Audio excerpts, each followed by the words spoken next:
Bom, gente, bom dia. Antes de mais nada, muito obrigado pela presença de vocês. A gente também está fazendo com muito carinho esse evento, retomando as atividades da ABRAD presencial. Ali no começo da pandemia, a gente fez muito webinar, a gente continua fazendo, mas a gente vai retomar os eventos presenciais, que faz parte do nosso DNA, faz parte de uma associação, né? Um network que se cria num evento presencial é bem diferente do que acontece no online. Então, vamos retomando as atividades com muita responsabilidade. Bom, eu sou o Paulo Centenário, para quem ainda não me conhece, e eu vou ser bem breve. Eu vou passar um vídeo institucional da ABRAD, depois eu vou chamar o Carlos aqui, que é o nosso diretor de Martech, que está representando a nossa querida presidente Carol Morales, que se encontra em Brasília. Infelizmente não pôde estar aqui com a gente hoje, mas temos aqui o Carlos, que representa a ABRAD, e também, então a gente pode rodar um vídeo institucional da ABRAD. Você conhece a ABRAD? A Associação Brasileira dos Agentes Digitais conecta profissionais e empresas do setor. São mais de 500 associados por todo o Brasil. Geramos valor através da colaboração, na busca por soluções que superem os desafios do mercado e possibilitamos ao associado participar das tomadas de decisão que impactam em boas práticas do setor. A ABRAD é um ambiente democrático criado para apoiar e inspirar os agentes digitais na construção de negócios colaborativos, incisivos e sustentáveis. Oferecemos mais de 50 benefícios aos associados, como acesso a descontos e vantagens em produtos, serviços e eventos, consultoria operacional, legal, em finanças, negócios e gestão. Uma página dentro do site da ABRAD que permite ao associado a divulgar sua empresa ou encontrar parceiros. E o selo exclusivo de identificação para associados ABRAD. Um mercado mais plural, inclusivo e sustentável começa por cada um de nós. Conheça a ABRAD e vamos construir juntos o mercado digital que queremos. Ótimo, então agora vamos dar sequência. O Carlos agora vai falar um pouco sobre a ABRAD e depois convidar o Fábio para apresentar os palestrantes. Obrigado, Carlos. Olá, pessoal, bom dia, tudo bem? Como o Paulo falou, me chamo Carlos Paulo, eu sou ex-presidente da ABRAD Rio de Janeiro, faço parte da ABRAD há um pouco mais de 10 anos, fui presidente no Rio de Janeiro por 2 mandatos e hoje eu faço parte da diretoria nacional, da diretoria executiva nacional. Sou diretor de Marketing Technology, ou Martech, para os íntimos. Eu vou falar aqui um pouquinho em nome da ABRAD. A Carol gostaria de estar aqui, mas ela, infelizmente, não conseguiu. Ela é a atual presidente da ABRAD. E a mensagem que a gente queria passar é que esse mercado de fintechs ele é um mercado em que a ABRAD ainda não está muito próxima, né? Por circunstâncias diversas. A gente, naturalmente, está bem próximo, por exemplo, das edtechs e do mercado de e-commerce, e eu acho que isso faz muito sentido, principalmente do ponto de vista do digital commerce hoje, né? As fintechs são grandes habilitadores do comércio eletrônico, do digital commerce, e a gente ocupa essa cadeira do digital nativamente aqui no Brasil, né? A ABRAD ela tem mais de 10 anos, congrega em mais de 500 associados Brasil afora, com regionais Brasil todo também, do sul ao norte do país. E a gente atua muito também em esferas governamentais, com todas as esferas de governo, né, municipal, estadual e federal. E essa aproximação com o mercado de fintechs é nesse sentido, né? Recentemente, a ABRAD lançou um guia de e-commerce, que é uma referência para o mercado de e-commerce no Brasil. E, como eu disse, as fintechs, meios de pagamento, adquirentes e todo o ecossistema, a gente vem tentando se aproximar. E até em função disso, esse evento em parceria com a Wix. Tá? Então, para não ser muito repetitivo, vamos direto ao ponto. Agradeço a presença de todos em nome da ABRAD e vou convidar aqui o Fábio Trindade, que está com 2 chapéus hoje, né, Fabinho? A ABRAD e o Wix.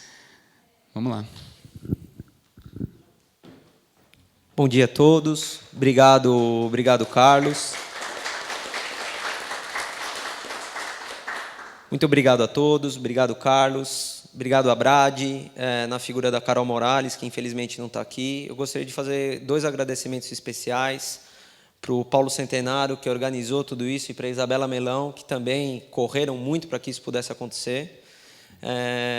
Queria agradecer também ao Wix pela oportunidade. Infelizmente, o José Larrousseia, que é o nosso VP Latam, não pôde estar presente aqui no nosso evento, mas ele está aqui de coração. Ele está vivo, mas está de coração aqui.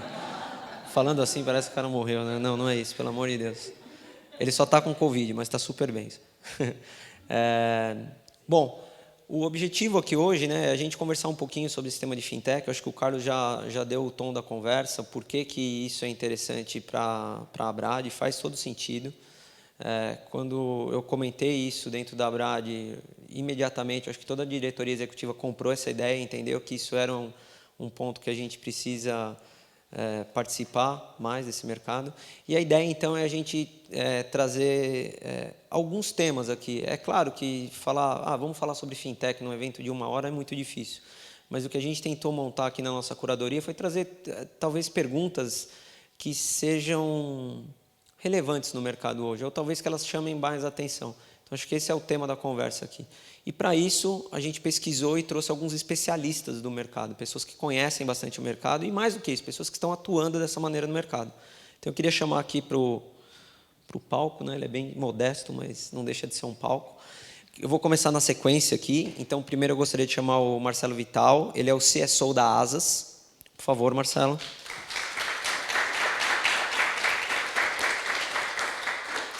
O Daniel Bergman, que é o CEO da MobiliPay. E, por último, mas não menos importante, o Alexandre Furtado, que é o Partner e Head de Business Development da Cora. Bom, pessoal, vamos lá, então. Eu queria começar com uma primeira pergunta aqui, eu queria deixar livre para vocês responderem aí na ordem. É o seguinte, se a gente olhar para o mercado de investimento em startups o ano passado, 2020 e 2021 também, as fintechs elas ganham de goleada na quantidade de investimento, né, no aporte e na quantidade de empresas investidas. Então, só para dar um número aqui, o ano passado foram investidos 3,7 bilhões de dólares em fintechs aqui no Brasil. Foram 176 rodadas de investimento em fintechs. É claro que tem aqueles números que destoam por causa do tamanho da empresa e tudo mais, mas isso não deixa o mercado menos atrativo.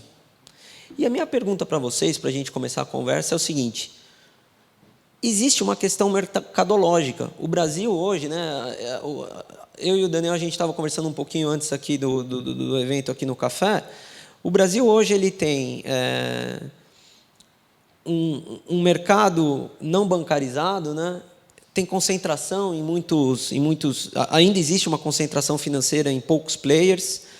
Você tem o Banco Central atuando de uma maneira bem forte no sentido de fazer esse mercado mudar, né? Sandbox, o Open Banking, que agora está virando Open Finance, o próprio Pix, né? Um movimento que mudou drasticamente o mercado brasileiro. E como é que, olhando para tudo isso, né? Olhando para todo esse mercado pungente que a gente tem, por que o segmento financeiro se destaca? Eu pergunto isso porque, se a gente olhar para o segmento de Health Tech, por exemplo, esse mercado também é pungente. Se a gente olhar para o segmento de EdTech, esse mercado também é pungente, tem um monte de oportunidade. Agora, por que o financeiro se destaca em detrimento a outros mercados? O que no financeiro existe de diferente que não existe nos outros mercados? Por favor, pessoal. Posso começar? Bom, gente, tudo bem? Bom dia, bom estar aqui falando com vocês hoje. São alguns fatores aqui, Fábio. Você citou alguns já, né?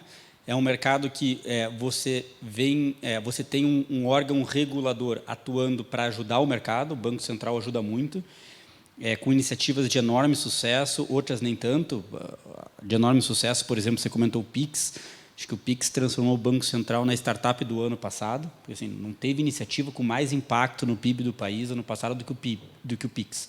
Mas qualquer coisa, ou fintech, que você possa imaginar. Outras nem tanto, mas o Banco Central é bem intencionado em fomentar o mercado. Você tem a adoção de muita tecnologia. A tecnologia, é bom lembrar que ela não é o fim, ela é um meio para servir alguma coisa. Então, tem muita tecnologia nova ajudando a trazer isso.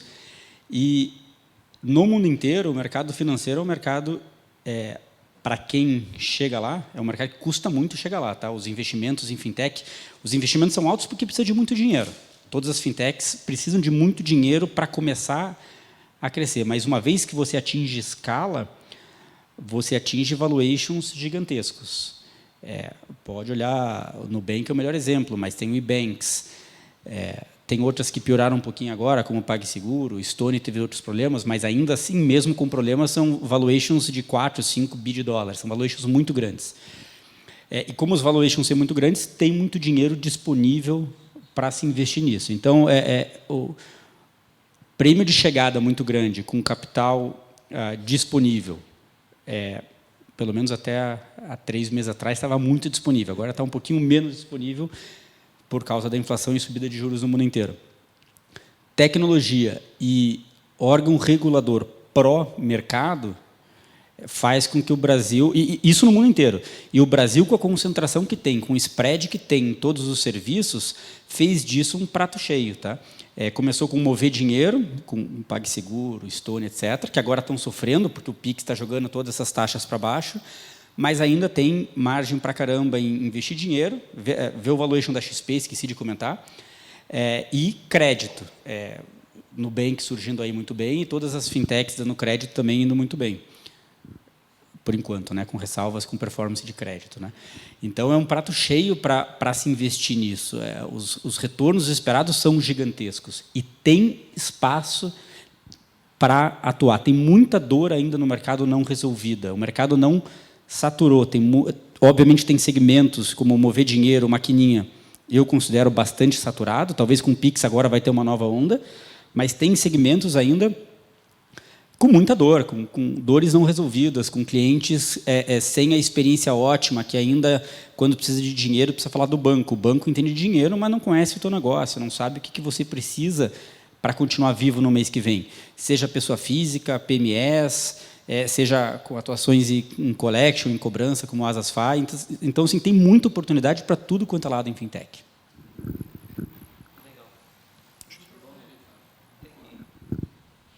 Alô.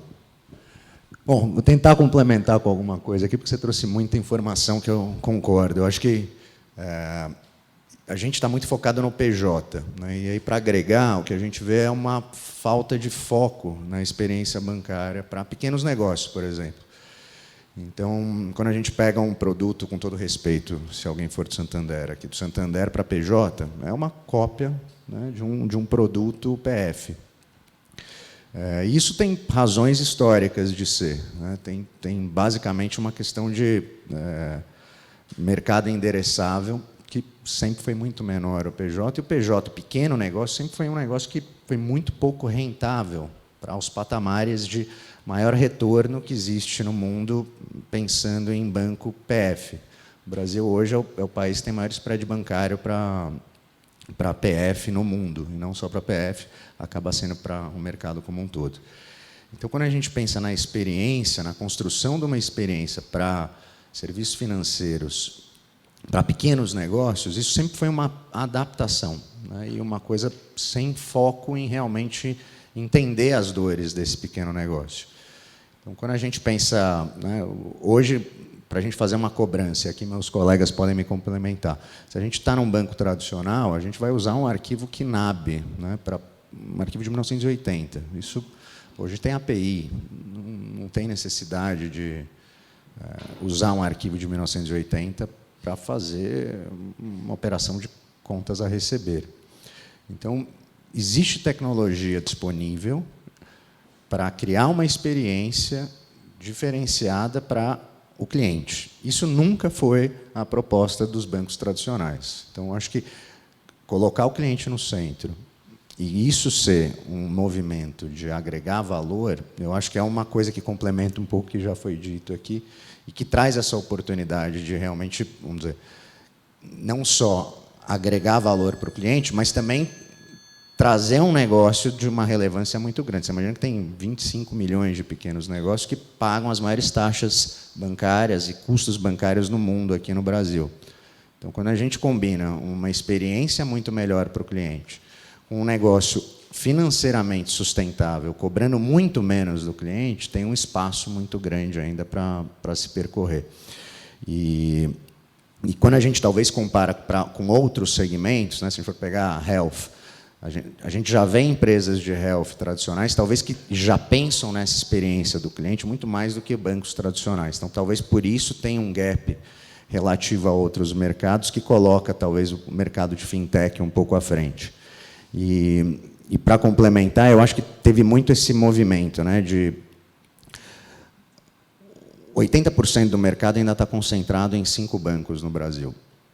E não existe nenhum outro lugar do mundo isso. Quando os investidores olham para esse cenário, com regulação sendo colocada à disposição para liberar a entrada de novos players, sem dúvida isso vira um negócio muito interessante, mesmo fazendo uma coisa do ponto de vista de retorno financeiro muito menor do que seria um banco tradicional. Então, se pegar, por exemplo, um Pix, né? Hoje a gente não cobra nada para fazer um Pix PJ. Se pegar um banco tradicional, estava conversando agora há pouco com a Henriane, ela pagava num banco tradicional R$6. Né? A taxa, a gente está falando de mais de 10.000% de spreads para fazer uma transação. Então, tem alguma coisa muito errada nessa equação. Né? Quando a gente olha que dá para talvez ganhar 30%, né? Ter margem de Magazine Luiza fazendo banking, que é um negócio, vamos dizer, saudável ainda, você ter 30%, você está tirando 9.970% da margem de um banco e ficando com 30%. Então, tem muito espaço ainda para fazer negócios melhores para os pequenos negócios, sustentáveis do ponto de vista econômico, e isso está baseado em tecnologia, em facilidade, em regulação que está disponível hoje. Muito legal. A gente está represado, a gente quer falar bastante, né, cara? Coisa boa. Saudade disso. Eu vou trazer alguns pontos aí complementares. Vocês falaram bastante coisa bacana. Mas quando a gente vai no conceito de tecnologia e inovação, as startups, assim como as fintechs, elas resolvem dores de forma mais rápida do que qualquer outra empresa tradicional. Quando a gente olha o Brasil em especial, o Brasil tem muitas dores, assim como vocês comentaram. Você tem os bancos tradicionais, as empresas tradicionais que hoje possuem de prateleira soluções muito padrões e que hoje não atende mais a necessidade do consumidor, que evoluiu, né? E ele demanda mais simplicidade no processo, e você conta com a parte da desbancarização, que é ainda alta no Brasil. Mas tem um outro ponto muito importante, que eu acho que, do ponto de vista do investidor, acaba sendo algo interessante, é que os meios de pagamentos, ou a parte de banking, no geral, ela é tão importante quanto você vender um serviço e uma solução. E isso acaba se tornando um fator que gera muita oportunidade nesse oceano azul, seja do ponto de vista de inovação ou desenvolvimento de novos produtos para atender essa carência e essa demanda. Então, isso acaba se tornando algo, do ponto de vista dos investidores, com mais oportunidade de ter mais rentabilização também. Então, é isso. Legal. Alô, alô? Então, tá bom. Eu queria pegar um gancho aqui, em algo que a gente citou aqui. Eu gostei do que você falou, Daniel, que banco conhece bastante de dinheiro, mas não conhece da pequena empresa, né? E eu queria pegar um pouquinho o gancho aqui no B2B. O que acontece? Eu vou trazer alguns números aqui que eu acho que são interessantes. 70% das fintechs no Brasil trabalham com B2B, de alguma maneira. Elas estão envolvidas com B2B. E é fácil entender por quê. Porque as fintechs entenderam, ao contrário do que os bancos tradicionais não haviam entendido até então, Alexandre, as fintechs entenderam que 30% do PIB, olha que legal esse número, está na mão de MEI, ME e MPE. O que é isso? 30% do PIB do Brasil está na mão do microempreendedor individual, da microempresa e do micro e pequeno empreendedor. Então, não estou nem falando média empresa, eu estou falando na mão do pequenininho, da empresa pequena. Então, quando a gente olha para isso, a gente vê ali, no começo, principalmente as fintechs, elas entenderam que a oferta de cartão era o caminho, né? Então, vamos começar com a oferta de cartão, tem uma demanda para isso, vamos lá. Só que isso vem evoluindo. Você tem uma série de fintechs hoje, com áreas de parcerias, né? Está aqui o head de parcerias da Cora, a Asas tem uma série de outras parcerias ali também. A Movile olhou para isso e transformou isso até numa unidade de negócio, num negócio independente. que existe um caminho para crescer nessas ofertas do B2B. Existe um caminho, eu gostei muito desse tema, de entender o negócio financeiro. E eu queria que vocês comentassem um pouquinho isso. Qual que é o caminho que essas empresas estão olhando? Como é que elas estão entendendo esse negócio financeiro dos seus clientes? O que elas estão ofertando para esses clientes? Eu vou chamar de novos clientes para elas, né? Como é que elas estão olhando para essa nova oportunidade de negócio B2B? Legal. Eu vou começar por aqui. Realmente, né? Eu acho que as startups, boa parte delas começaram aí oferecendo cartões, né? Não é bem essa a regra, mas boa parte delas começaram oferecendo cartões para empresas. E, assim como você comentou, tem várias empresas hoje que já oferecem soluções que vão muito mais além do simplesmente ter um cartão, né? A gente aqui, nós três aqui, somos empresas que já temos essas soluções. Mas eu vou pegar um lado do Asas, né? O Asas, ela já é uma plataforma que tem várias outras soluções. A gente tem desde o processo de emissão de uma cobrança, seja um boleto, receber via cartão ou enviar um Pix, mas a gente também tem uma parte que é de emissão de nota fiscal, né? A gente tem uma parte de consulta e negativação Serasa. E como é que a gente chegou aí nesse canivete suíço aí de várias soluções? Durante bastante tempo, a gente começou a perceber que os desafios dos empreendedores e das empresas não era só simplesmente receber ou pagar cobranças. E aí, em cima disso, a gente percebeu que são basicamente 3 desafios, isso praticamente para qualquer empresa e qualquer empreendedor. O primeiro deles é o seguinte: eles demandam bastante serviços financeiros e bancários. Todos eles têm essa demanda. A outra parte é relacionamento com o cliente e vendas. Você precisa ter um bom relacionamento com o seu cliente, você precisa vender mais. E a outra parte era a parte de gestão administrativa de atividades secundárias, né? Seja ali desde um processo de emitir uma nota fiscal, a parte contábil e assim por diante. E é exatamente isso que a gente oferece hoje. Então, a gente gera automação, que é importante, o empreendedor, a empresa precisa ter cada vez mais tempo, autonomia e produtividade. A gente oferece soluções financeiras e bancárias e a gente tem a parte do CRM para que ele possa comunicar melhor com o cliente dele e, ao mesmo tempo, vender mais. Então, todo esse contexto faz com que você consiga atender teu cliente e, ao mesmo tempo, fazer com que ele consiga ser mais produtivo e eficiente. Então, o caminho ele tende a seguir cada vez mais essa linha, em você ser uma solução que você faz com que a vida da empresa, do empreendedor, seja mais eficiente e mais produtiva no dia a dia. Eu acho que a tua pergunta é boa, porque são 3 empresas focadas em B2Bs aqui, né? Via de regra. Né? Só para explicar, gente, eu sou CEO da Movilipay, mas não sei se todo mundo sabe, a Movilipay é uma marca que não aparece muito. O que a gente faz, a gente é o banco do restaurante do iFood. Então, primeiro, peçam muito no iFood, tá, gente? Para quem não peça, continue pedindo, é super importante. Peçam muito. Para os restaurantes irem bem. E a gente, todo restaurante que está no iFood, ele pode... Desculpa, Daniel. Ô, Paulo, a próxima vez no Coffee Break a gente tem que pedir iFood, cara. Exatamente. Exatamente. Desculpa, Daniel. iFood. Peça muito iFood. Então, todo restaurante que está na plataforma do iFood, ele tem acesso à nossa conta digital e pega crédito com a gente.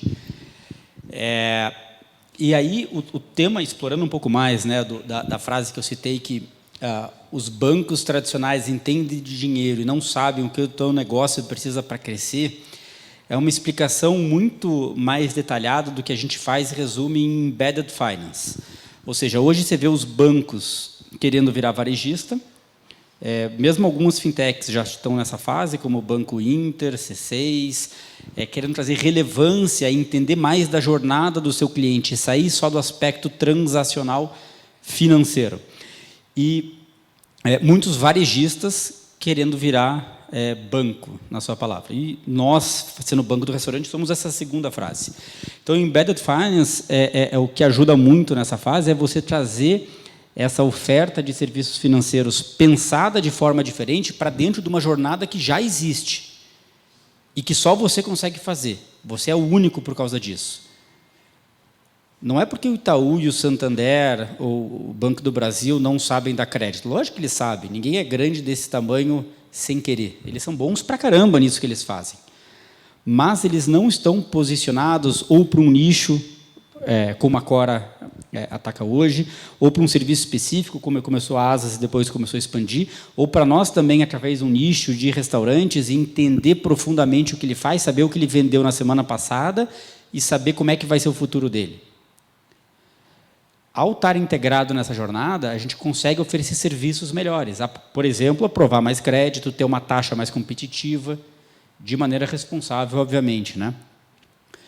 Por quê? Porque alimenta uma estratégia da empresa que se fortalece, passa a ser virtuosa.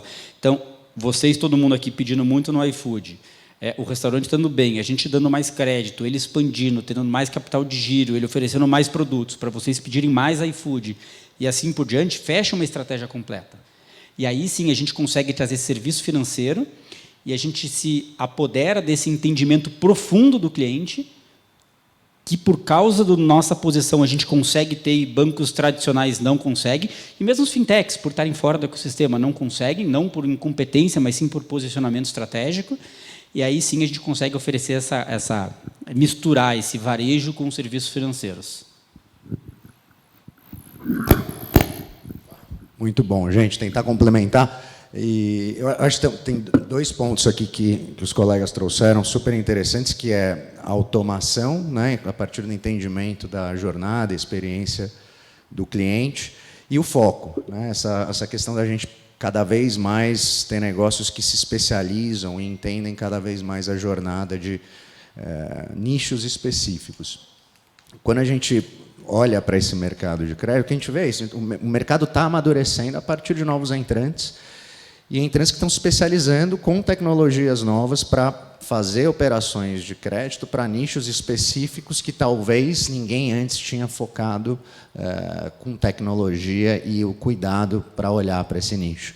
Então, um pouco na linha do Embedded Finance, mas pegando uma outra vertente, que é um pouco que a gente está olhando para frente, é o conceito de Value Chain Finance, né? Então, quando a gente consegue criar desenhos dentro da cadeia de valor do nosso cliente, trazendo até colaterais não monetários para,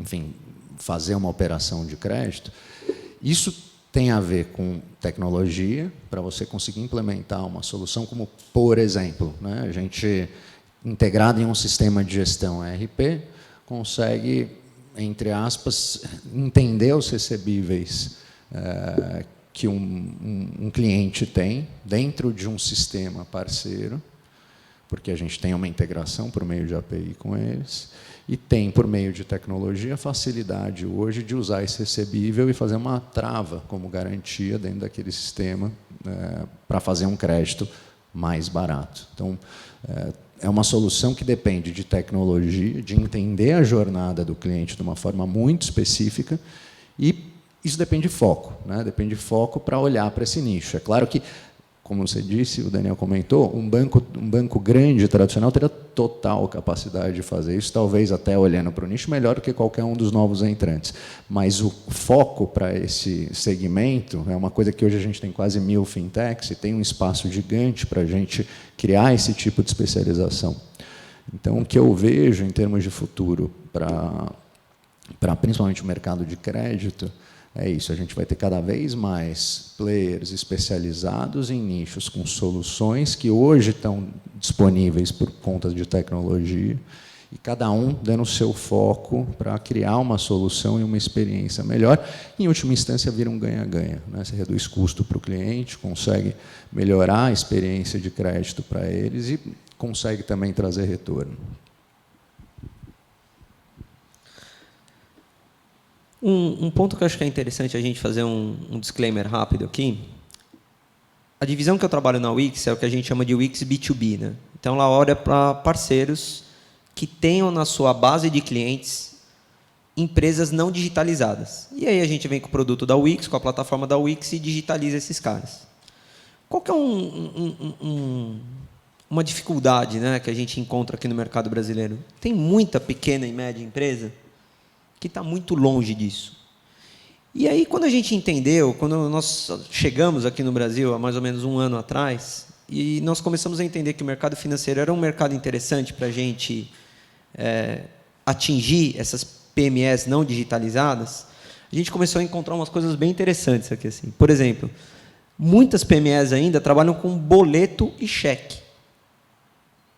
Boleto e cheque. O cara ainda troca cheque.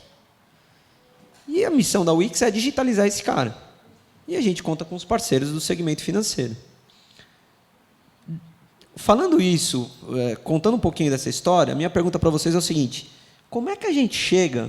Eu acho que o Alexandre deu aqui uma dica interessante, né? Focando nos nichos ali.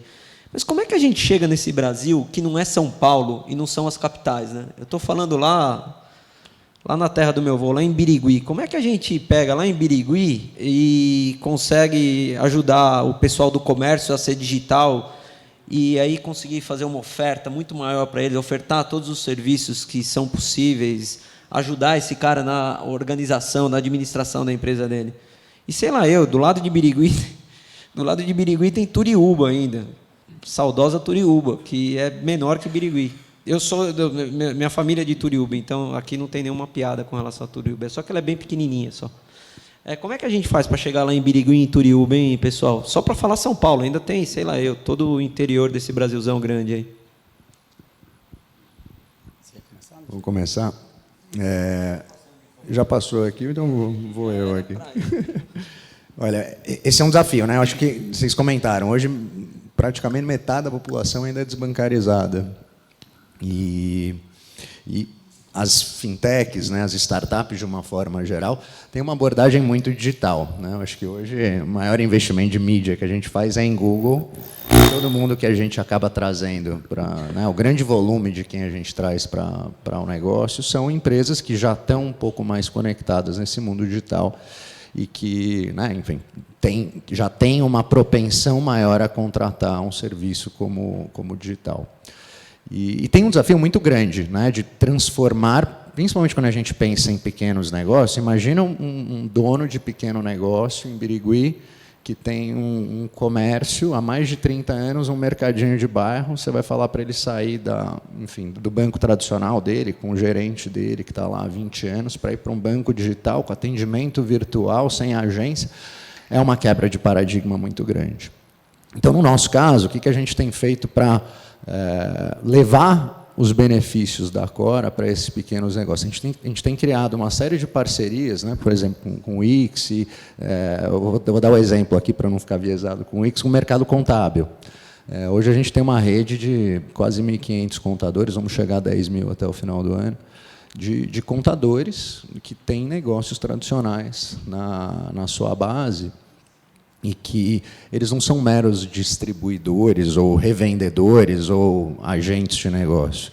Eles são aliados para levar soluções, em primeiro lugar, para eles e para os seus clientes. Então, o grande objetivo que a gente tem, além, evidentemente, de ganhar capilaridade em pequenos municípios, em regiões mais, vamos dizer, interioranas do Brasil, é levar essa solução por meio de uma facilidade tangível da relação entre contador e contabilidade.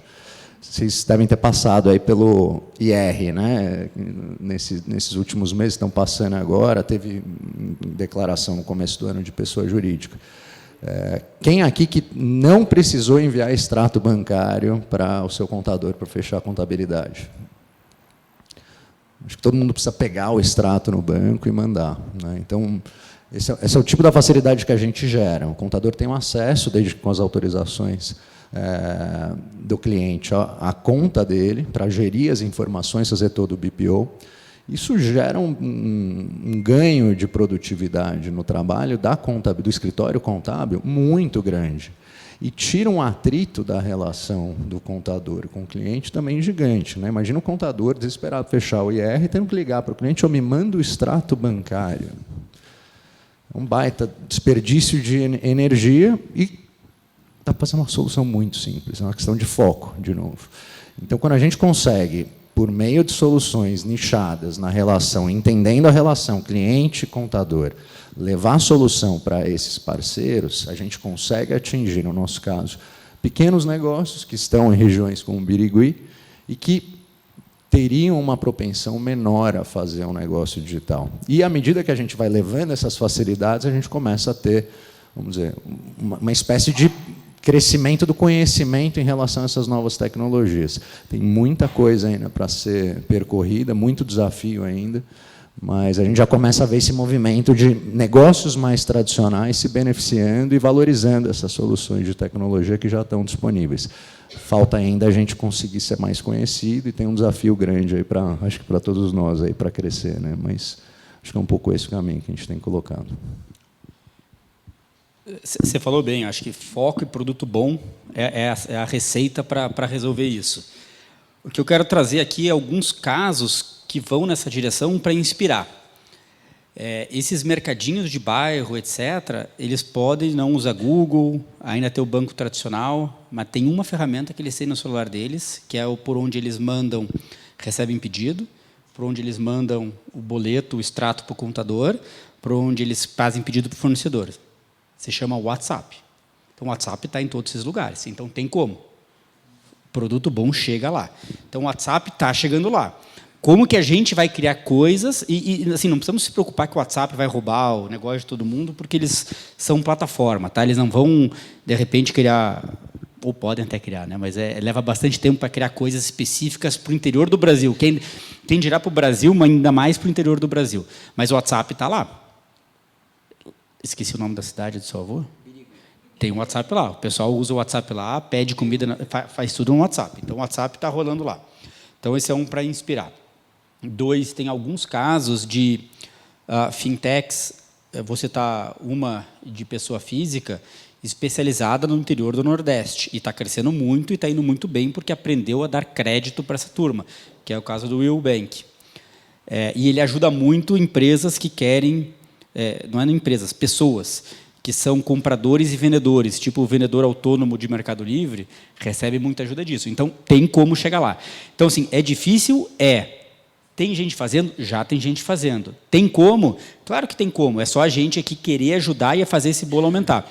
Por último, você falou um tema aqui, durante a pandemia, que foi péssima para todo mundo, mas se é que dá para se tirar alguma coisa boa, acho que são pouquíssimas, o nível de digitalização aumentou um monte.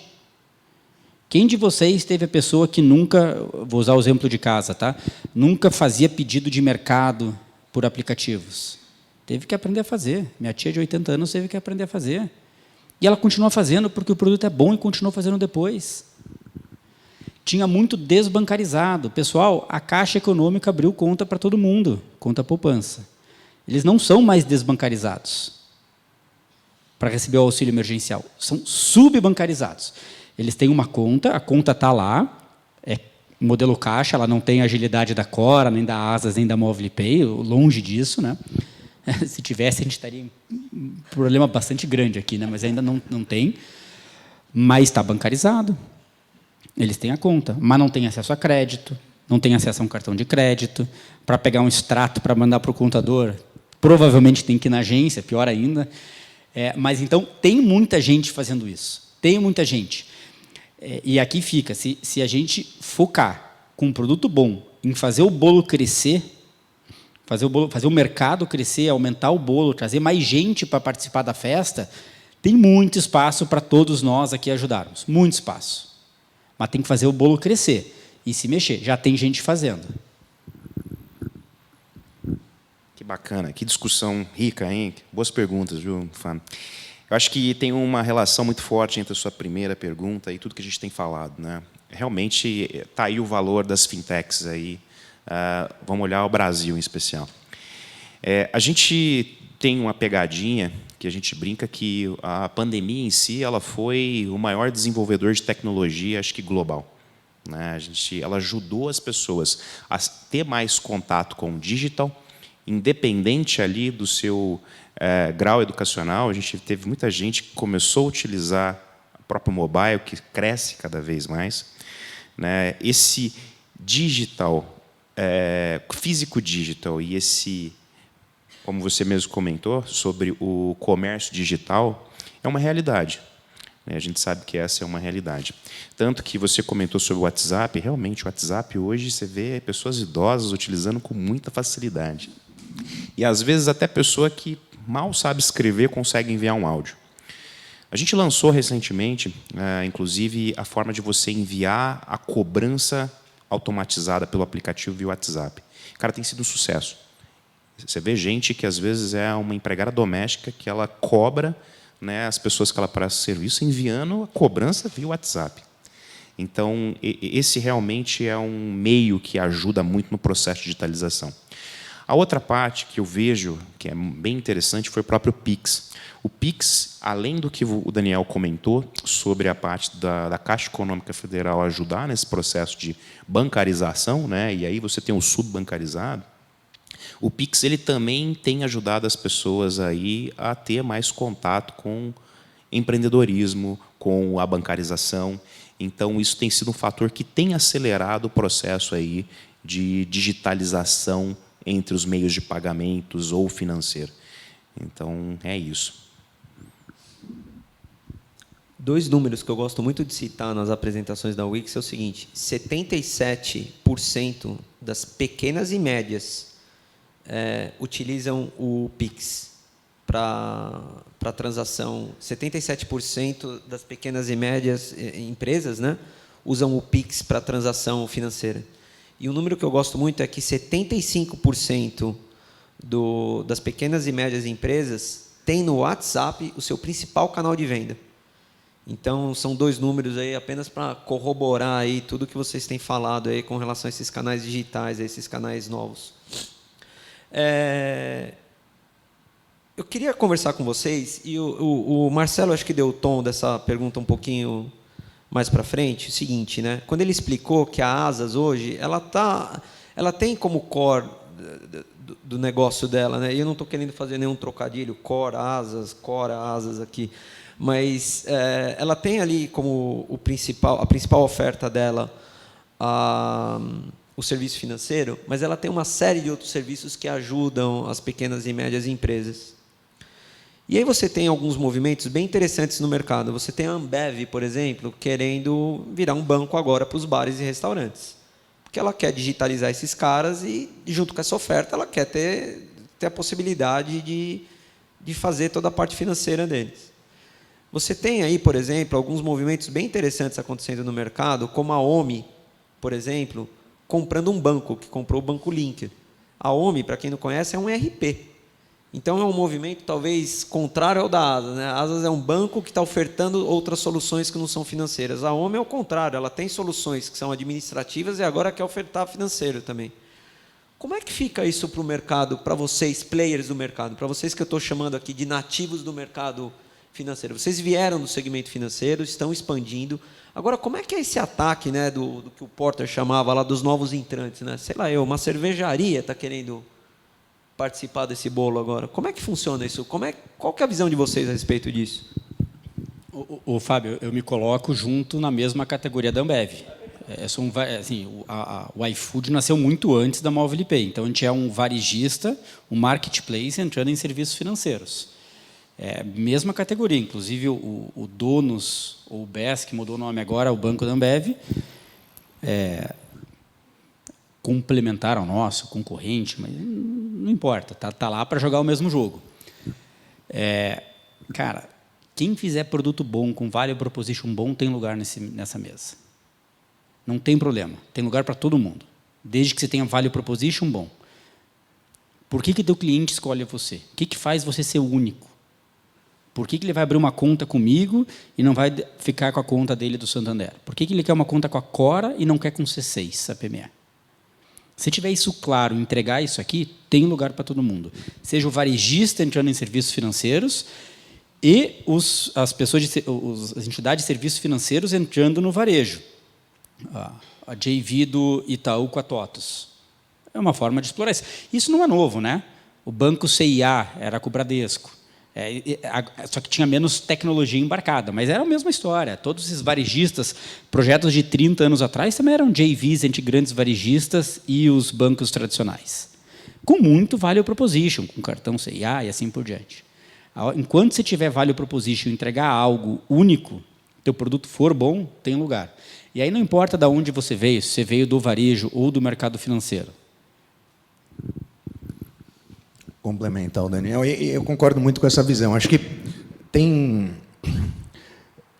se a gente tiver focado na experiência do cliente, tem espaço para todo mundo. Não é brincadeira, né? E isso não é novo, né? Pega o Banco Carrefour, por exemplo, que fez uma transformação digital super importante. Há 5, 6 anos atrás, você ia no Atacadão pedir um cartão, demorava, sei lá, 2 meses para chegar na casa da senhorinha, que tinha que preencher um monte de papel. Hoje, o cara faz a assinatura do cartão Carrefour digital, uma baita experiência. Então, é uma questão de foco. E aí, qual que é a vantagem e talvez as desvantagens para alguns negócios que estão, vamos dizer, na jornada do cliente? Então, eu acho que no caso do iFood aqui é muito claro. Você tem uma relação que envolve venda e transações financeiras, necessidade ou não de crédito. Pô, você tá vivendo essa jornada. Se você tiver a competência para criar uma experiência que coloca uma oferta melhor para o cliente, ele tem uma tendência natural a usar você. Então, o jogo se ganha a partir de levar uma experiência muito melhor para o cliente. Quais as vantagens de um player que já está nessa jornada? Vamos pegar a Stone. A Stone, né, já comprou várias empresas e tem vários negócios ao longo da jornada. Então, à medida que ela consegue agregar valor com um sistema de gestão que ela agrega no negócio dela, uma empresa de cobrança que ela agrega, um sistema de CRM, poxa, você consegue melhorar a experiência do teu cliente e você tem uma propensão maior a esse cliente fazer negócio com você. Qual que é o desafio? O desafio é foco, né? E aí está o Daniel aqui como CEO, né, para ter foco no negócio de payments da Movile, porque precisa de foco. Se fosse o mesmo CEO, talvez tivesse dificuldade. Então, o cuidado que eu vejo para se aventurar em usar essa experiência que a gente tem da jornada do cliente é manter foco. Então, pode ser uma faca de 2 legumes. Às vezes, um varejista vai mal na experiência de banking, o impacto pode se dar no negócio de varejo. Então, isso tem que estar muito bem resolvido. Mas a oportunidade existe, né? Você está na jornada do cliente, se você entregar um produto melhor e tiver a competência para ter esse foco complementar ao teu negócio principal, tem muito espaço para fazer. E o bom é que tem espaço para muita gente, né? Porque o mercado está super concentrado, tem muitos nichos para serem atacados ainda.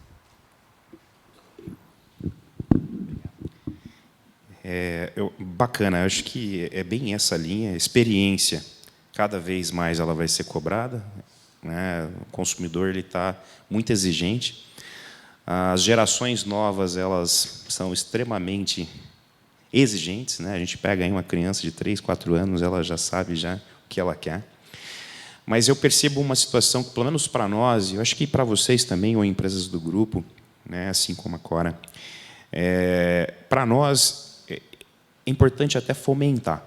Por quê? A gente, como já empresas nativas, assim como o Fábio falou, a gente já está nesse mercado há um bom tempo.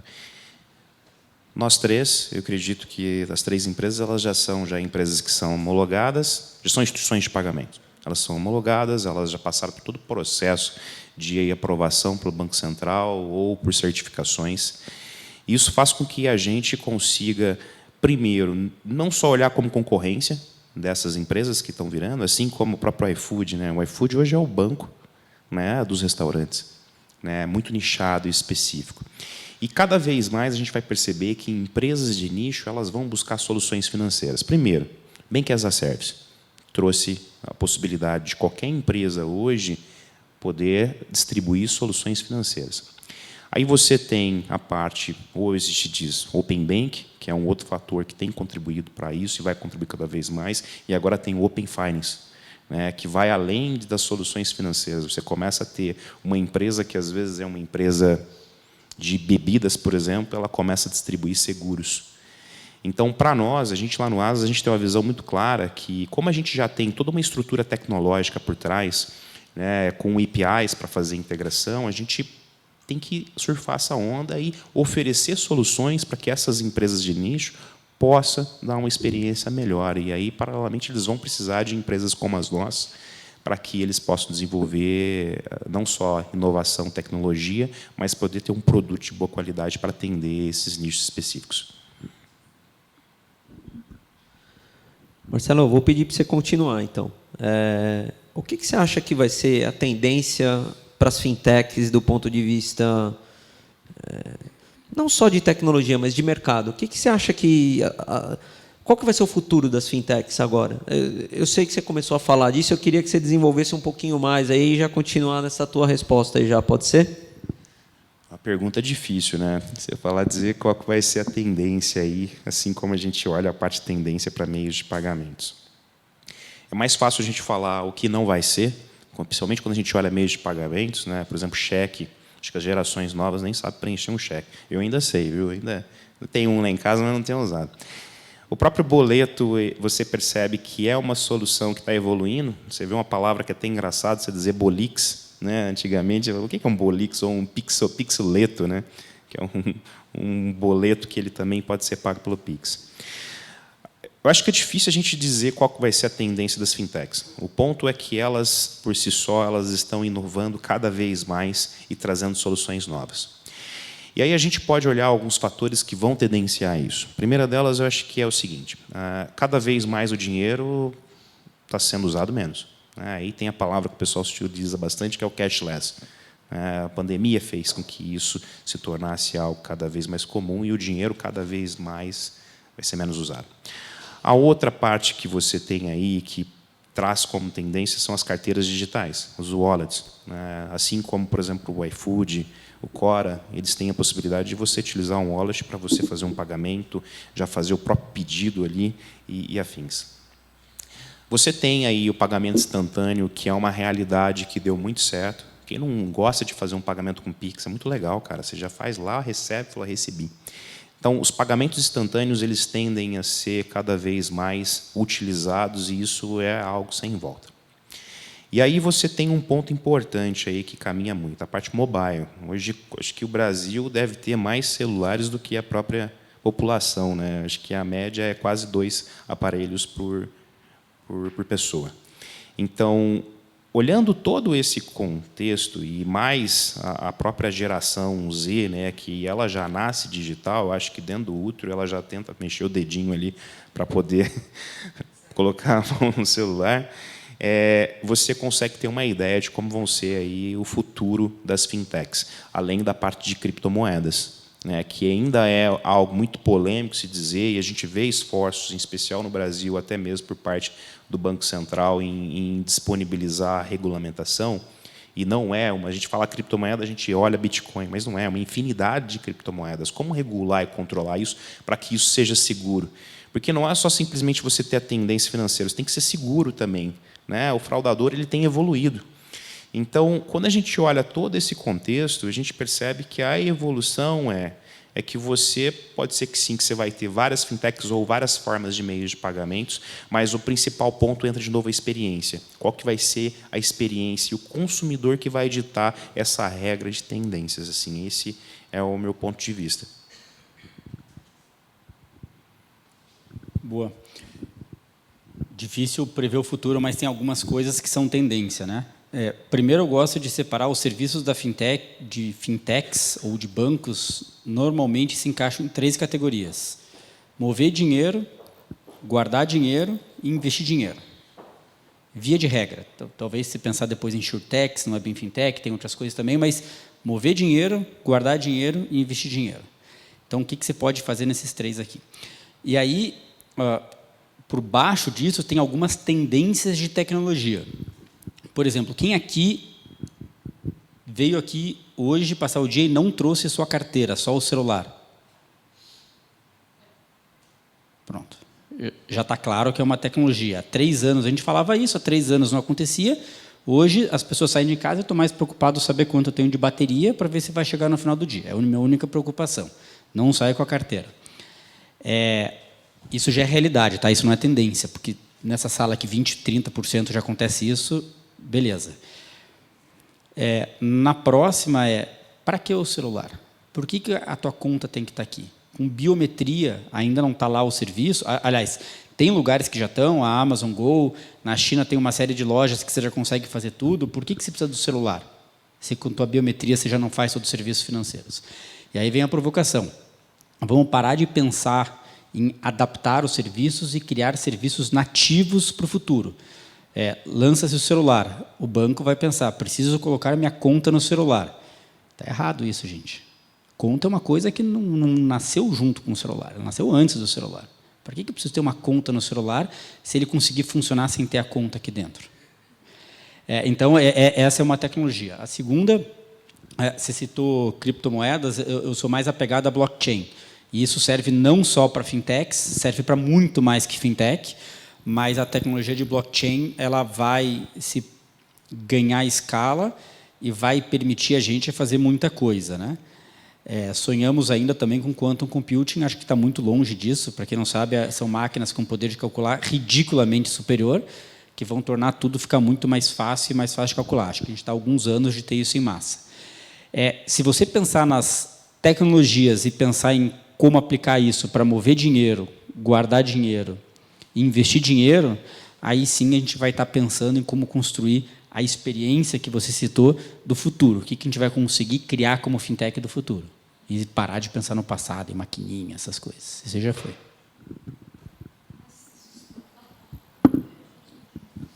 Difícil complementar aqui, visão de futuro deles, mas eu vou pegar um pouco olhando o mercado como um todo, né? Eu acho que a gente percebe uma expansão muito grande agora de negócios financeiros.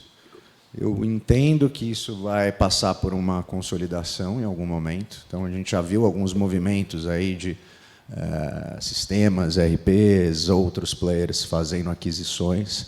Eu acho que, principalmente esse ano, a gente vai ver um pouco mais disso acontecer, até pela redução da liquidez que o Daniel comentou. Então, eu acho que isso vai acontecer. Uma concentração dentro desse mercado, mesmo nos incumbents, talvez com estratégicos fazendo mais aquisições. E quando a gente pensa na solução de produto, e aí eu vou falar um pouco do crédito, eu acho que a gente vai ver uma combinação de duas coisas, um pouco esse mundo de informação do Open Finance, Open Banking, combinado com inteligência artificial. Então, à medida que a gente consiga combinar inteligência artificial com esse mar de dados que já estão começando a ficar disponíveis, eu acho que vai ter uma tendência de se criar novas experiências para oferecer produtos de crédito mais eficientes.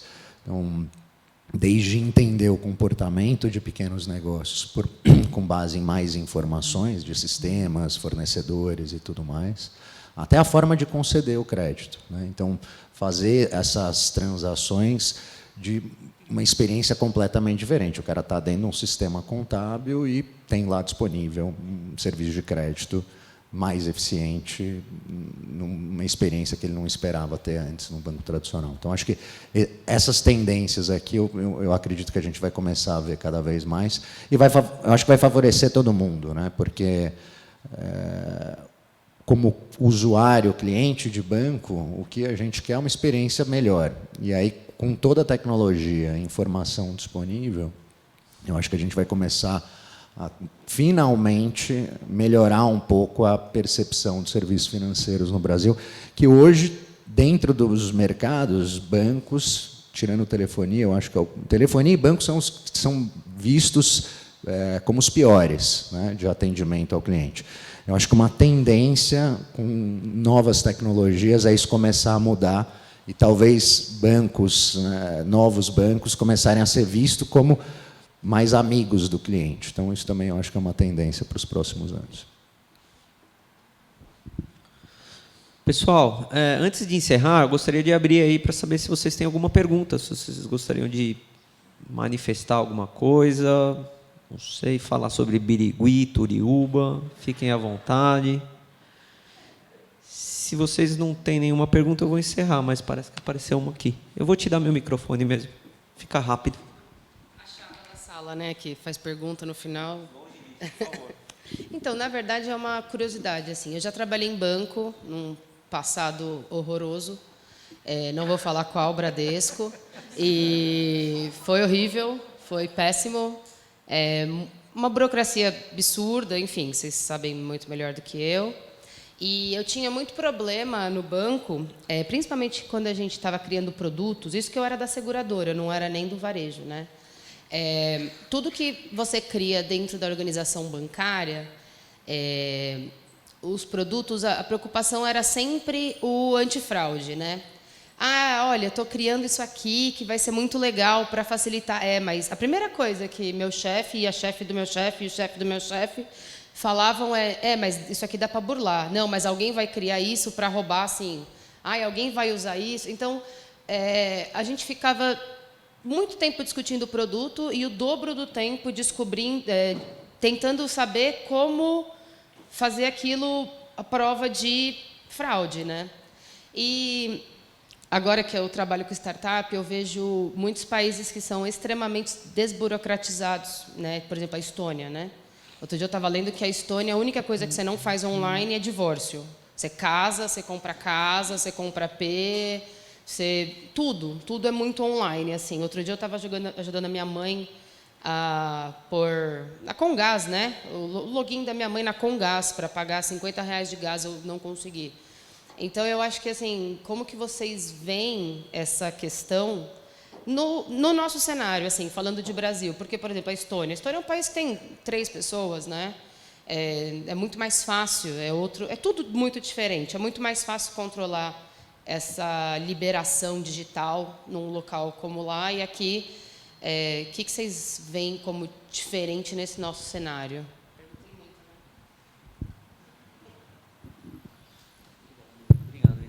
Não, acho que a pergunta é ótima. Primeiro, ainda bem que o Bradesco faz isso, porque aí tem espaço para as fintechs existirem e fazerem diferente, né? Nos ajuda bastante. Se você pensar como empresa, o que a gente está fazendo, startup, investir em formas, sem ter arrogância e achar que o Bradesco está errado de pensar no antifraude, mas tentando fazer isso de forma diferente, em como testar rápido, em como colocar... Põe R$300 mil e vê que tipo de perda você vai ter. Sai mais barato perder esses 300 mil do que levar 6 meses para lançar um produto e não lançar o produto, né? N formas de fazer para você conseguir acelerar esse processo e investir muito em tecnologia, em biometria, para resolver essa dor como empresa, tá? Então, assim, se você pensar como empresa, eu acho que esse é o caminho. Agora, trazendo isso para a sociedade, como é que, como país, a gente consegue ser maior, acho que o buraco é bem mais embaixo, tá? Eu acho que não passa só por levar a digitalizar o Brasil. Passa a ter vontade, mostrar que tem tecnologia possível, etc.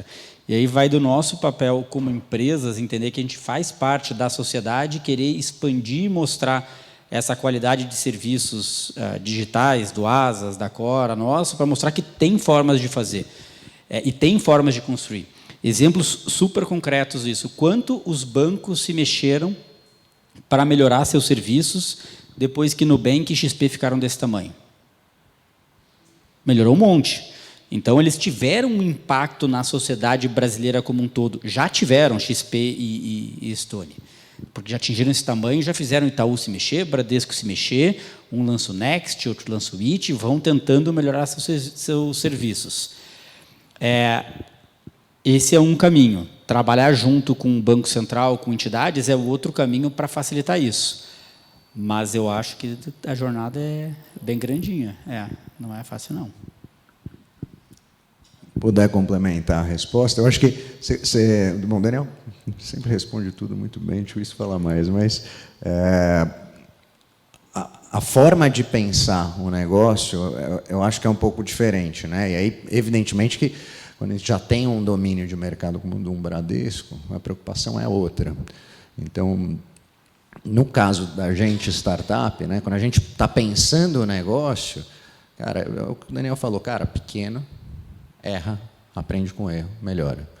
O processo é muito rápido, aprender com pequenos passos e implementar melhorias. E estar disposto a perder, e isso ser algo que está, vamos dizer, budgetado e combinado, é super importante. E eu acho que essa é a grande diferença da gente que é incumbent para negócios tradicionais. Negócios tradicionais tem que planejar o ano, longo prazo, reduzir risco, perda. A experiência de tocar um negócio é diferente. Então, e aí trazendo para a população, à medida que a gente vai, né, tendo pessoas como eu fui de mercado tradicional, você indo para startups, e a gente que já não é tão novinho assim, transformando a nossa cabeça de pensar negócios e colocando isso dentro da economia, né, e fazendo com que essa forma de pensar evolua, eu acho que você vai levando isso para os nossos filhos, para, né, enfim, para as pessoas que estão no nosso ecossistema. Tem um trabalho gigante de educação, né, eu acho que tem, né, e aí a gente está falando de uma questão muito maior, de fato, né, mas o primeiro passo é repensar a forma de criar negócio. Mais rápido, aprender com erros e assumir que você vai ter custos para ter esse aprendizado, mas que isso leva você para uma trajetória de sucesso, idealmente, no médio e longo prazo. Muito bom. E assim, tem um ponto que eu vejo aí como, só para complementar, é muito nessa frente. Culturalmente, a gente está melhorando, né? A gente está melhorando, porém, o fraudador ele evolui também. Os bancos trouxeram um legado importante, de alguma forma eles também fizeram com que a máquina nossa ficasse um pouco mais segura. Mas o ponto é exatamente isso, erra rápido e aprenda rápido. E as startups elas fazem isso de forma consciente, né? Não é loucura, a gente simplesmente vai lá e... Não é loucura, é um risco que ele é controlado. Mas algo que diferencia bastante é exatamente essa agilidade. Como é que eu posso lançar algo que seja seguro para o meu usuário e, se porventura eu ver que tem alguma falha, como é que eu corrijo isso muito rápido para que ele seja melhor e a gente faça com que seja segura, a experiência seja fluida e, ao mesmo tempo, essa tecnologia futuramente pode ser usada aí para outras empresas e afins e a gente tornar todo o processo cada vez mais seguro.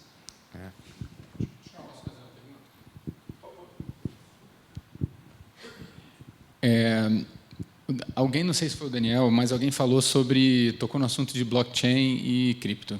E a minha pergunta é o seguinte: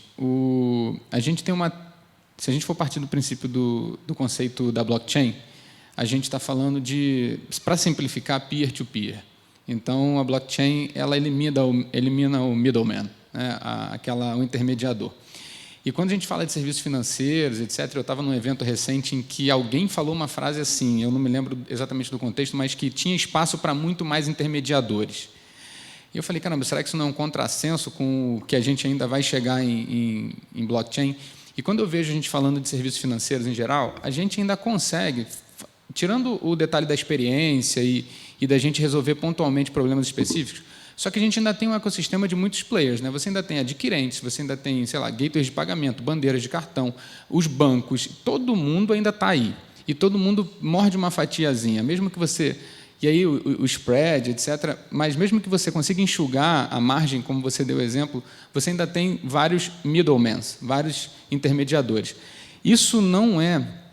É claro que talvez num futuro tão próximo, mas numa visão de longo prazo, um desafio em si, porque se a gente for olhar para blockchain, tecnologias de blockchain, não só cripto, mas você faz o peer-to-peer, você elimina a necessidade do middleman. Então, é mais uma pergunta e uma provocação. Assim, o que é essa visão de longo prazo e como é que vocês se beneficiariam disso, sendo que todos os players tradicionais ainda estão no cenário, né? Olha, a única coisa que eu tenho para dizer é que ainda bem que eu sou só um moderador só, cara. Eu quero ver como que esses caras vão responder essa daí, cara, que essa é boa. Para mim deixa o Daniel começar aí. É bastante claro, tá? Eu não sei no contexto que te falaram lá, mas eu tenho certeza absoluta que teremos cada vez menos middlemen. Eu vou te dar um exemplo prático.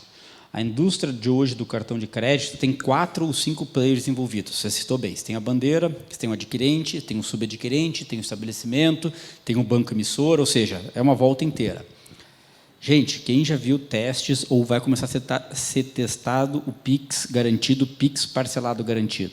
Acabou, não tem mais bandeira no meio. A bandeira vai morrer? Claro que não. Ela vai ter que se reinventar. Aliás, estão se reinventando, investindo bastante dinheiro em outras coisas, mas para essa transação direta, ela já existe um esboço de um desenho com menos players no meio. E aí é o Pix trazendo isso, ainda não há nem blockchain, não sei se tem blockchain no meio, acho que não. Tem um projeto, mas não é onde o Pix está baseado, se eu não me engano. Então, assim, é só o Pix nessa história. Então, assim, você já tem um esboço de um desenho com menos players no meio. Isso vai acontecer. Teremos menos players em tudo.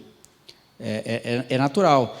quanto mais de massa for o mercado, menores os spreads, maior a inovação, maior a disrupção, para ter menos players no meio, para aproximar e trazer essa jornada para próximo do cliente, tem menos espaço, tem mais qualidade de serviço, isso vai acontecer. De forma alguma eu vejo alguém colocando alguém no meio de algo que já existe, talvez um serviço novo, mas não para o serviço atual, como exemplo do Pix garantido, parcelado e garantido. Ainda bem que o Daniel respondeu primeiro.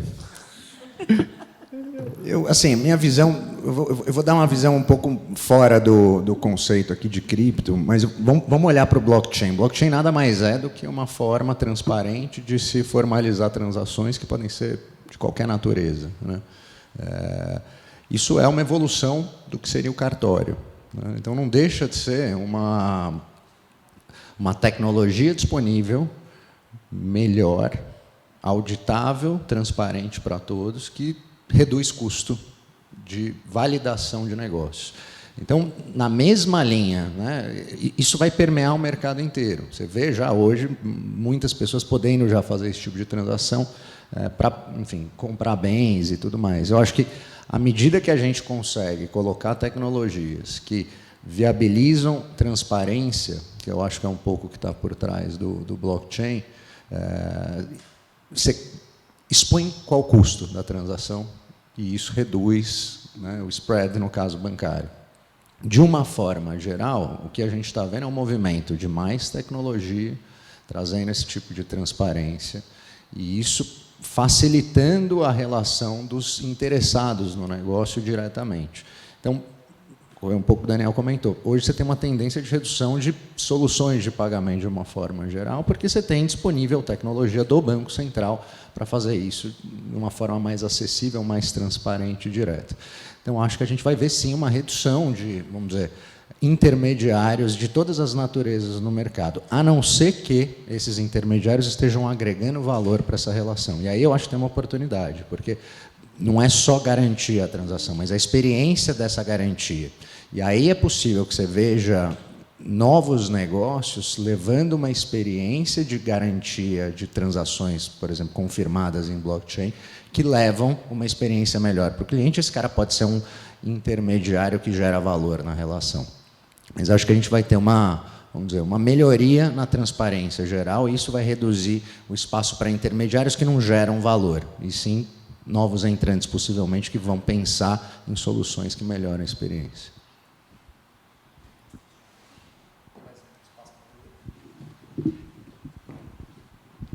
Primeiro, parabéns aí pelo debate. Indo na linha do Pix parcelado, né, legal, faz sentido, desde que ele tenha o dinheiro em conta, né? Então, as bandeiras, eles acabam ganhando muito dinheiro com o processo de antecipação de dinheiro. Eu trabalho no mercado digital, onde eu forneço tecnologias para esses players, né, do mercado digital, e o grande desafio que eu enxergo é que eles precisam cada vez mais do dinheiro presente, né? Antes era D mais 30, agora é D mais 15, agora é D mais 2.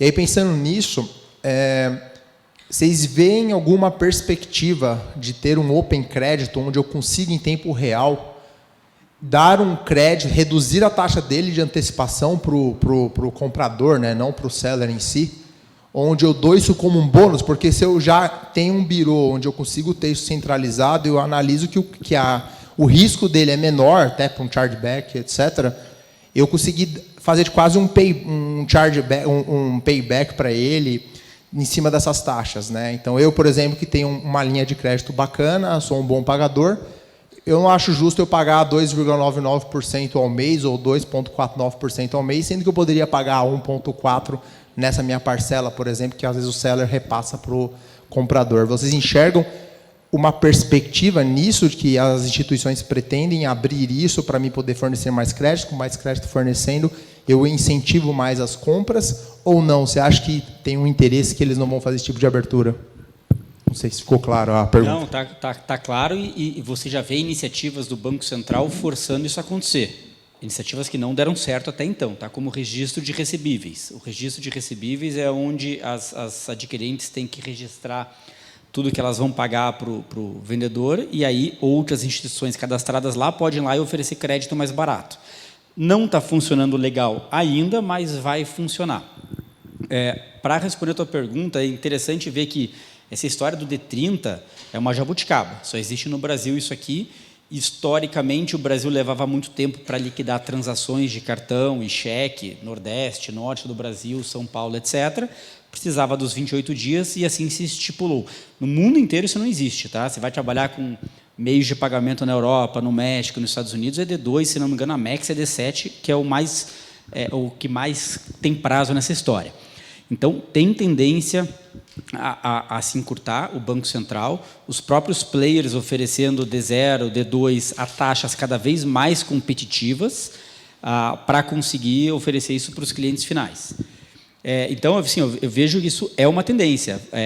Se você comparar os spreads das taxas dos adquirentes, se pegar esqueci o nome agora, da Associação de Bandeiras de Cartão, ABEX, e pegar as taxas médias, você vai ver uma linha de tendência de diminuição violenta, puxado também por antecipação, taxa de transferência de dinheiro. É uma jabuticaba que mistura crédito mais mover dinheiro. As duas têm pressão de queda de spread. Isso vai acontecer. E aí não é o Open Crédito que vem, é o Open Data. Ainda estamos longe disso se tornar uma realidade para todo mundo utilizar, mas eu vejo um futuro em que você tem algumas startups muito legais, muito interessantes, onde você tem sua própria wallet de dados, que você pode circular ela de um lado para o outro. Isso tem no Vale do Silício, está começando a surgir algumas agora, conheço uma, na verdade, para não falar no plural, aqui, mas é super interessante. Eu vejo isso como uma tendência, você comentou de usar AI, etc., né, esse Open Data, onde você é dono dos seus dados pessoais, possibilitando você ter uma redução massiva nisso tudo aqui. Além desses pontos que o Daniel comentou, fala muito bem, né, cara? Impressionante. Gosto de escutar o Daniel falando. Mas, além de todos esses pontos, e a gente estava falando sobre blockchain e transparência, né? Eu acho que a gente está buscando isso cada vez mais dentro do arranjo, né? Dentro do processo. E vem um ponto super importante. O pessoal fala muito em cashback. O cashback, no final, ele é cobrado da taxa do MDR, que é cobrado do estabelecimento comercial pelos bancos emissores, e ele repassa isso como um retorno para esse pagador. E você recebe isso, vendo isso como algo muito fora da curva, mas você pagou por isso. Você pagou, o estabelecimento pagou por isso. Então, um dos pontos principais é essa transparência. E aí, um ponto muito bacana que o Daniel trouxe é exatamente essa parte do Open Data. A partir do momento que você passa a realmente ser o proprietário mesmo dos seus dados, e esses seus dados têm uma infinidade de informações que vão desde sua data de nascimento, mas todo o teu score e toda a tua história de movimentação financeira, etc., etc., isso passa a ser cada vez mais natural e o próprio consumidor vai começar a exigir isso. Por que não eu posso ter uma taxa melhor, sendo que eu realmente tenho um score e todo um histórico que faz com que eu, como pagador ou estabelecimento comercial que precisa de crédito para poder fomentar o negócio dele, eu sou prejudicado por isso. Então, é algo que tende a ser tendencioso e cada vez mais a gente vai ver isso. E eu estou bem ansioso em ver isso no Brasil, tá? Essa Open Data. Para nós, como fintechs, vai ser ótimo a gente ter mais esse arcabouço aí de informação para poder gerar mais inovação.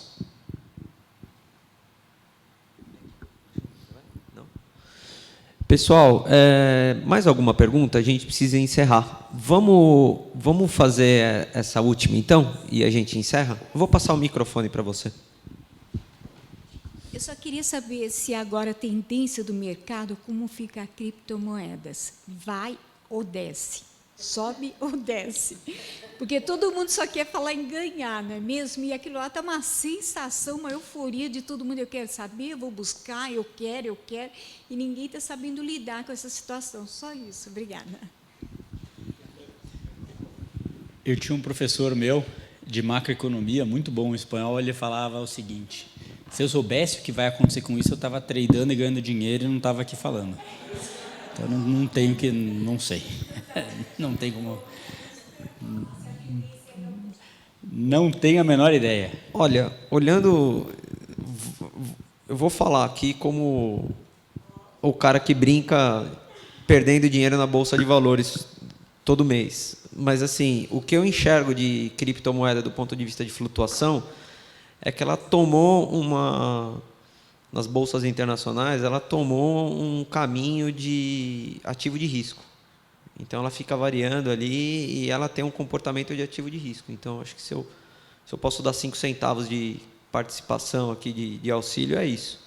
Ela é um ativo de risco, como é qualquer ação de qualquer tipo de empresa hoje. É esse meio que o comportamento dela, o que eu noto de novo. Eu não estou falando aqui como uma pessoa do mercado de fintech, ou o que quer que seja. Estou falando aqui como uma pessoa que brinca na bolsa de valores.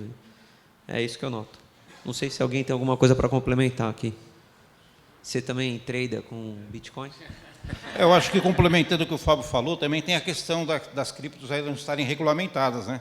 Acompanhar aqui no Brasil, principalmente, que acabou de subir a lei de regulamentação de cripto. É isso que a gente tem que ficar atento. Primeiro, o mercado regulamentado, como em todo negócio, né? Para aí sim você poder fazer um investimento com mais assertividade, né, Fábio?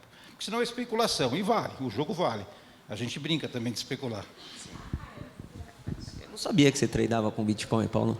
Fica cheio de surpresas, hein? Bom, vamos lá. Pessoal, eu queria muito agradecer a presença de vocês, queria agradecer a presença dos convidados aqui. Muito obrigado pela...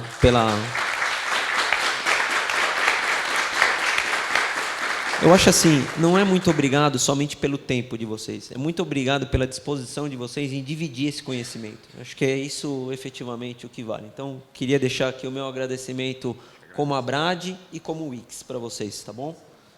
Mais uma vez, muito obrigado. Gostaria de agradecer ao Unibis Cultural pelo espaço. A Unibis é um parceiro de longa data da Brad. Gostaria de agradecer à Brad também e ao Wix por fazer tudo isso acontecer. Tá legal? Muito obrigado. Bom dia para todos.